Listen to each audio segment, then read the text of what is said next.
बहुत बहुत स्वागत है आपका। Thank you very much for coming to the session. If you want to speak English fluently and continuously 10-15 minute तक अगर आप कंटिन्यूअसली किसी टॉपिक पे इंग्लिश बोलना चाहते हैं, एक सेंटेंस दो सेंटेंस बोल के रुक जाते हैं, तो उसका रीज़न भी इस सेशन में हम समझेंगे। I will be sharing my screen with you. मैं अपनी स्क्रीन आपके साथ में शेयर कर देता हूँ। मेक श्योर कि थोड़ा सा पेशेंस आपको रखने हैं, because learning takes time. Getting my point. सीखने में थोड़ा सा समय लगता है। तो पहला सेंटेंस हमारे पास में है, तुम बच्चों को बहुत ज़्यादा आइसक्रीम खिलाते हो। You give the children a lot of ice cream. कहने का तात्पर्य है कि जिस सिचुएशन में हम खड़े हैं, हम किससे बात कर रहे हैं, इसके ऊपर डिपेंड करता है कि सेंटेंस कहाँ से स्ट्रक्चर होगा। शब्दों पे हमको नहीं अटकना है। बच्चों को बहुत ज़्यादा आइसक्रीम खिलाते हो, ये हस्बैंड वाइफ के बीच का कॉन्वर्सेशन है। अब ये वाइफ कह रही है हस्बैंड से, you give the children a lot of ice cream, या फिर you bring the children a lot of ice cream. बच्चों के लिए तुम बहुत आइसक्रीम ले करके आते हो। खिलाने के लिए ही लाता है, फेंकने के लिए नहीं लाता है। Getting my point. लेकिन अगर मैं ये खिलाता शब्द इस्तेमाल करने की कोशिश करूं सेंटेंस में, तो बात नहीं बनेगी। अगर इसी की जगह पर हस्बैंड कह रहा है वाइफ से, you let the children have lot of ice cream, यानी कि तुम भी बच्चों को बहुत खिलाती हो, यानी कि फ्रिज में रखी होती है, यू डोंट स्टॉप देम, उनको रोकती नहीं हो। You let the children have lot of ice cream. लेकिन अल्टीमेटली हो क्या रहा है कि दोनों कंडीशन में बच्चे आइसक्रीम खा रहे हैं। तो हमें फीलिंग को एक्सप्रेस करना आना चाहिए, ना कि हमें शब्दों को इस्तेमाल करना सीखना है। फीलिंग एक्सप्रेस करना सीखना है। Getting my point. ट्रांसलेशन नहीं। नाउ 2-3 सेंटेंसेस और देखेंगे और क्लियर हो जाएगा। अगर उन्हें ठंड हो गई तो बहुत दिक्कत होगी। बिल्कुल बेसिक सा सेंटेंस है। अगर उन्हें ठंड हो गई तो बहुत दिक्कत होगी। It will become a problem if they catch a cold. It will be a problem if they catch a cold, दोनों तरीके से कहा जा सकता है। It will become a problem if they catch a cold, या फिर it will be a problem if they catch a cold. अगर मैं लेट हो गया तो देर हो जाएगी मुझे। It will be a problem if I get late. It will be a problem if I get late. Now the next sentence is, मैं क्या करूं, बच्चे मानते ही नहीं है। वाइफ रिप्लाई कर रही है कि मैं क्या करूं, बच्चे मानते ही नहीं है। What should I do, they just don't listen. अब यहां पर मानते हैं, इस मानते की इंग्लिश कहीं मिलेगी भी नहीं, और अगर ढूंढने निकलेंगे तो रुक जाएंगे। फीलिंग क्या है कि बच्चे सुनते नहीं है, बच्चे अग्री नहीं करते हैं, मेरे को फॉलो नहीं करते हैं। What should I do, they just don't listen. Listen का मतलब गौर से सुनने के लिए होता है, ध्यान से सुनने के लिए, फॉलो करने के लिए, समझने के लिए। What should I do, they just don't listen.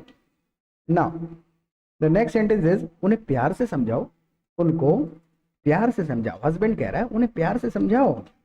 Explain them easily. अब देखिए ये वाला जो एक्सप्लेन है ना, ये एक्चुअल में थोड़ा सा इनअप्रोप्रिएट है। अगर हमको इसको बिल्कुल नेचुरली कहना है तो हम इसको कहेंगे कन्विंस देम इजीली, क्योंकि हम उन्हें कुछ काम करवाना चाहते हैं, किसी काम के लिए कन्विंस करेंगे, ना कि उनको कोई एलेबोरेट करेंगे, कोई टॉपिक नहीं समझाएंगे। यानी कि कन्विंस देम इजीली। तो इसको एक्सप्लेन की जगह यूजुअली वैसे इस्तेमाल इंटरचेंजेबली किया जा सकता है बहुत ज्यादा। एक चीज और आपको बता दूं मैं, 30 सेकंड मेरी बात को सुनना। Nobody speaks perfect English. Perfect होने की बिल्कुल कोशिश नहीं करनी है, just try to be correct and natural.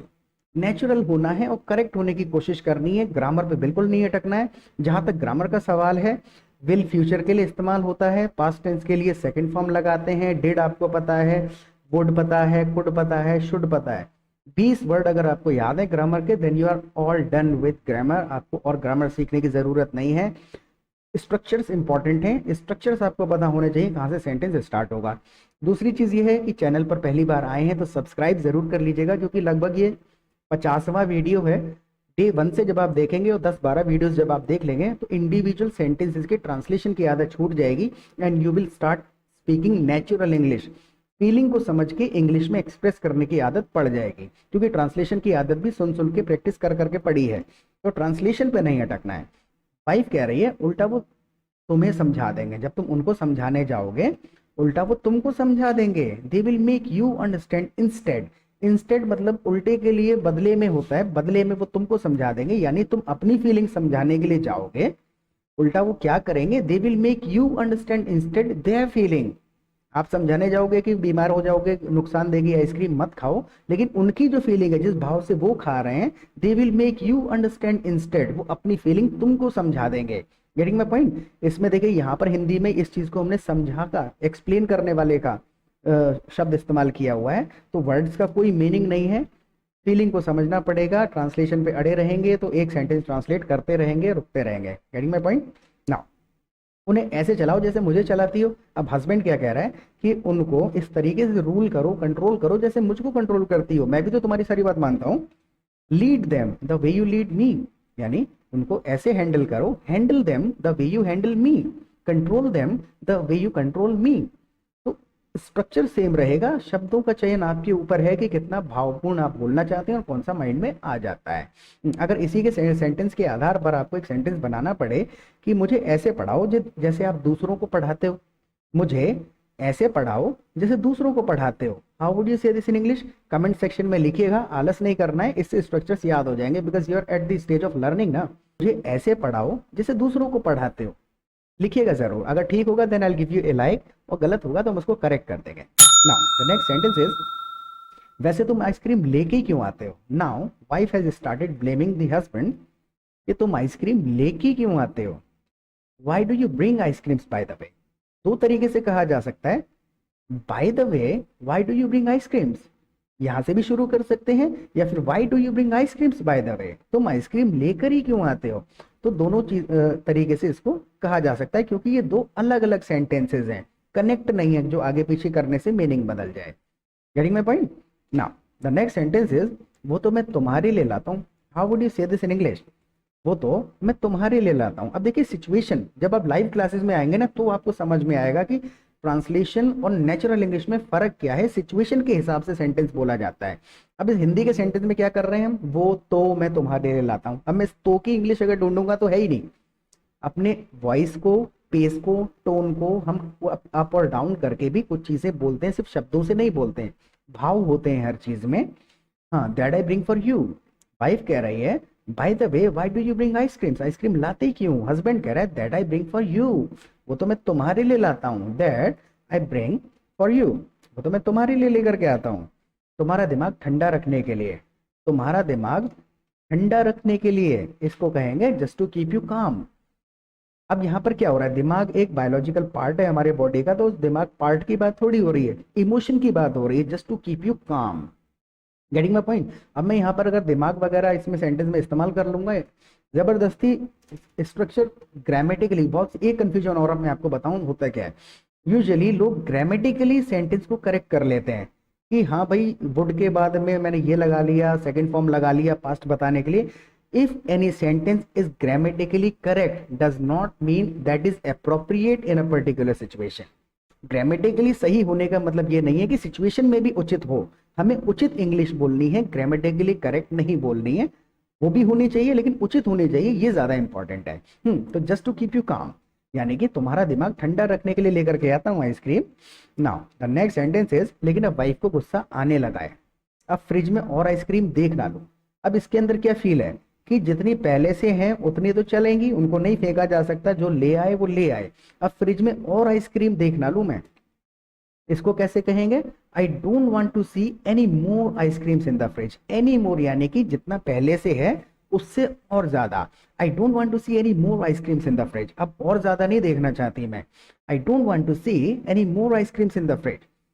दो बार कम से कम रिपीट करके देखिए, खुद से स्ट्रक्चर याद हो जाएगा, और इस स्ट्रक्चर के आधार पर आपको एक सेंटेंस बनाना है इंग्लिश में कि मैं तुमसे और बात नहीं करना चाहता, मैं तुमसे 15 मिनट से बात कर रहा हूँ, बहुत हो गया, मैं तुमसे और ज्यादा बात नहीं करना चाहता। हाउ वुड यू से this in English? Comment section में लिखिएगा, मैं तुमसे अब और बात नहीं करना चाहता, बहुत हो गई तुमसे बातचीत अब मेरी। हाउ वुड यू से this in English? Comment section में लिख करके देखिए, खुद से स्ट्रक्चर याद हो जाएंगे। Now the next sentence is, कितनी बची हैं, यानी कि वाइफ ने कहा है I don't want to see any more ice creams in the fridge. Husband बड़ा पोलाइटली पूछ रहा है कि कितनी बची हैं, तो बिल्कुल बेसिक सा सेंटेंस है, हाउ मेनी आर लेफ्ट। थोड़ा सा इसके अंदर लॉजिक लगाना है कि हाउ मेनी का इस्तेमाल इसलिए कर लिया, जो चीज़ हम गिन सकते हैं, जैसे आइसक्रीम है, बनाना है, फ्रूट्स हैं, हाउ मेनी आर लेफ्ट यानी कितने बचे हैं। अगर इसी की जगह पर हस्बैंड पूछता कि कितना मसाला बचा है, तो how much spice is left, how much spice is left. तुम्हारे पास कितना टाइम बचा है, how much time do you have. तुम्हारे पास कितने घंटे और हैं, how many hours do you have. तो मेनी मतलब जहां चीज को हम काउंट कर सकते हैं, और मच का मतलब जहां चीज को हम काउंट नहीं कर सकते हैं। हालांकि इस प्रकार से हमें सोचना नहीं है, क्योंकि ये कंसेप्ट समझ के कॉन्वर्सेशन के दौरान अप्लाई नहीं किया जा सकता। You will have to make yourself use to speaking that way, याद करने पड़ेंगे, अपने आप आदत में आ जाते हैं, समझ के काम नहीं चलता है। तो उसको कैसे याद होगा वो, when you will listen to the conversation. तो जब आप लाइव क्लासेस में आएंगे, बार बार घुमा फिरा के वही 200-300 सेंटेंसेस आप सुनेंगे तो आदत पड़ जाएगी। वैसे रट्टा मारने की कोशिश करेंगे तो दिक्कत आएगी। अब वाइफ कह रही है, हस्बैंड ने पूछा how many are left, wife कह रही है अभी भी 5 बची हैं। अब इसके पीछे भाव क्या है कि जितनी तुम लाए थे उसमें से कुछ खाली हैं, कुछ खत्म हो गई, लेकिन अभी भी 5 बाकी है। कंटिन्यूटी बताने की कोशिश की जा रही है कि पहले से मौजूद है, कुछ काम पहले से हो रहा है, अभी भी 5 बची हैं। Still there are 5, still there are 5, या फिर इसको ऐसे भी कह सकते हैं देयर आर स्टिल 5, अब भी 5 बाकी हैं। There are still 5। अगर आपको इसी के आधार पर, आप कंटिन्यूटी पता चल गई है, अगर आपको इसी के आधार पर एक सेंटेंस बनाना पड़े कमेंट सेक्शन में जरूर लिखिएगा पॉज करके, क्योंकि आलस नहीं करना है। लिखोगे ना तो आपको ये याद होने लगेंगे। अब इसी के आधार पर आपको एक सेंटेंस बनाने के लिए दिया जाए कि मैं अब भी कॉलेज में पढ़ता हूँ, मैं अब भी कॉलेज में पढ़ता हूँ, हाउ वुड यू से दिस इन इंग्लिश। इसमें आप इंडिकेट कर रहे हैं, नॉर्मल तो आप कह देंगे आई स्टडी इन कॉलेज, मैं कॉलेज में पढ़ता हूँ, लेकिन आपको इंडिकेट करना है मैं पहले तो कॉलेज में पढ़ रहा था लेकिन अब भी कॉलेज में पढ़ता हूँ, हाउ वुड यू से this in English using this structure. इसी स्ट्रक्चर को यूज करके आपको बोलना है, ठीक है, लिखना है कमेंट सेक्शन में। नाउ अब ये जो सेंटेंस है, 2-3 और सेंटेंस है, पेशेंस रखिएगा थोड़ा सा। ये सेंटेंसेस को आप तीनों को कनेक्ट करके समझने की कोशिश करिए, इंडिविजुअली शायद थोड़ा मुश्किल हो।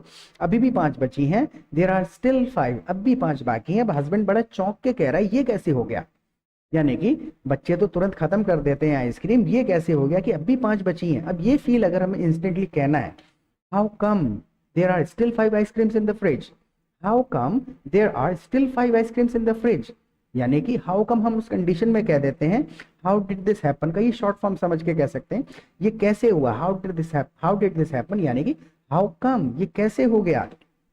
बच्चों को लगा दो काम पर। अब वो इसी के अंदर थोड़ा सा फनी वे में कह रहा है कि लगा दो काम पर, they will finish all of them in a while, जल्दी से खत्म कर देंगे, बच्चों को लगा दो काम पर। पुट देम टू वर्क, यानी कि पुट देम टू वर्क यानी लगा दो काम पर। अब इसी के सेंटेंस के आधार पर अगर आपको कहना है कि मैंने मजदूरों को काम पे लगा दिया, हाउ वुड यू से दिस इन इंग्लिश। इसी सेंटेंस को इंग्लिश में जरूर लिखिएगा कि पूरा सेंटेंस आप लिखिएगा कि मजदूर आ गए हैं और मैंने उन्हें काम पर लगा दिया। दोबारा रिपीट करता हूं, इसी सेंटेंस के आधार पर बोलना है, लिखना है मजदूर आ गए हैं और मैंने उन्हें काम पर लगा दिया। इस सेंटेंस को कमेंट सेक्शन में लिखिएगा और फीडबैक जरूर दीजिएगा कि ये सेशन आपको कैसा लगा, आपके लेवल का था, नहीं था, यूजफुल था या नहीं था। रोजाना एक सेशन हम अपलोड करते हैं, तो सब्सक्राइब जरूर कर लीजिएगा, लाइव क्लासेस में जरूर आइएगा। Keep practicing, see you tomorrow with a new session, till then take care of yourself, bye.